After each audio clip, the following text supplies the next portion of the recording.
Pessoal, estamos aqui hoje para tratar a respeito de um tema que tem sido bastante debatido nas redes sociais, através de posts, de vídeos, que é a ligação profética de Isaías 17 com a situação atual do país Síria.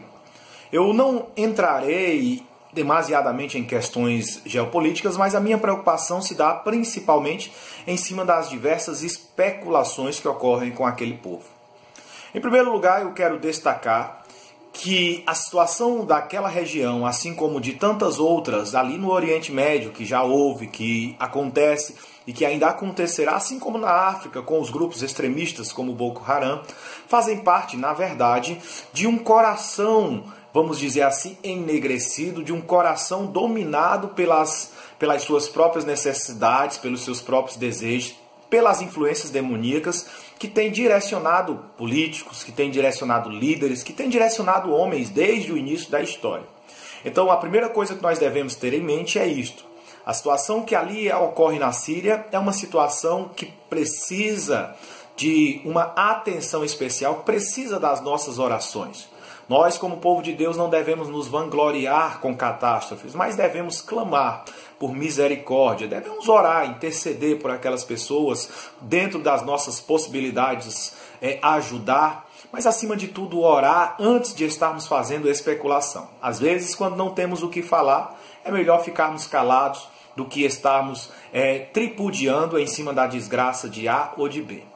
Mas estabelecendo o princípio exegético a respeito da profecia de Isaías 17, muita gente, quando observa profecias do Antigo Testamento e vê alguma ligação com algo presente, sempre tende a fazer este elo, este link entre o que está descrito no profeta lá do Antigo Testamento e o que está acontecendo nos outros dias. Na verdade, é a chamada profecia especulativa, né? Muita gente busca este momento, alguém já chamou de profecia midiática, porque de fato chama a atenção.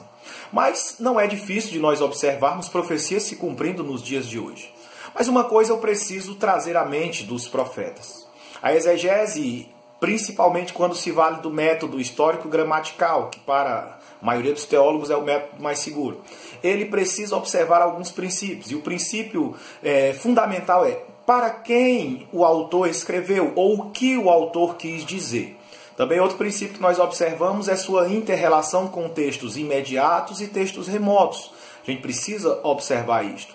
E quando nós olhamos o texto de Isaías 17, do 1 ao 4, nós vemos um cumprimento imediato dentro da história do povo judeu. Isaías escreve ali ao reino do norte, ao reino de Israel, que estava em comunhão, uma comunhão distorcida com os sírios, não os assírios.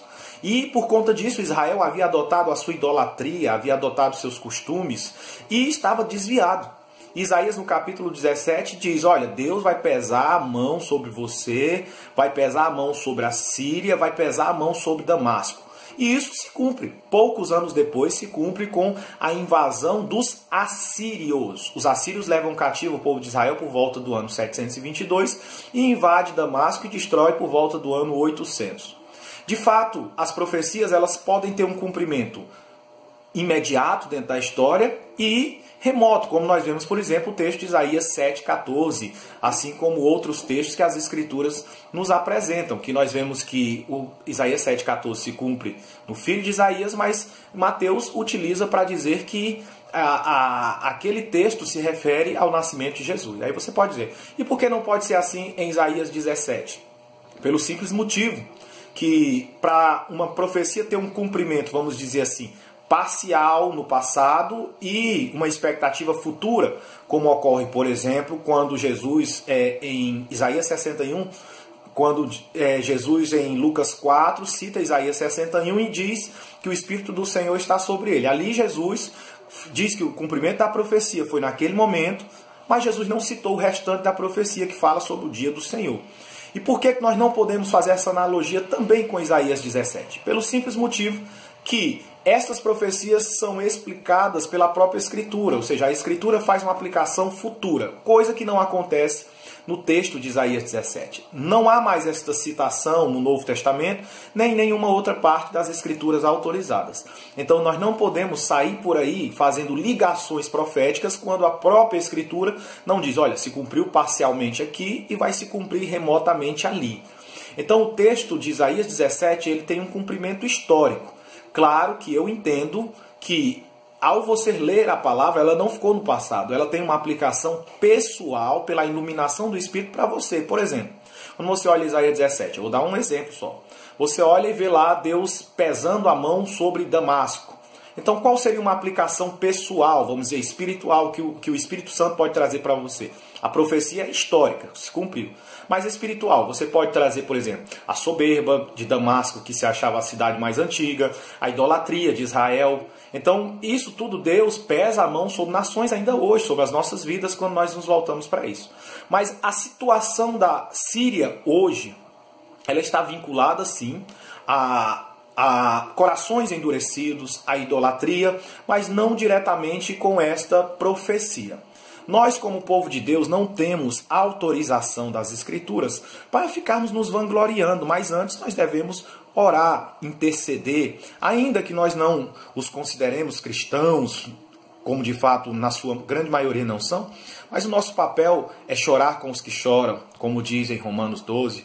O nosso papel é orar pelos nossos inimigos, como Jesus ensina no Sermão do Monte. O nosso papel é estender as mãos aos necessitados, independente de quem seja.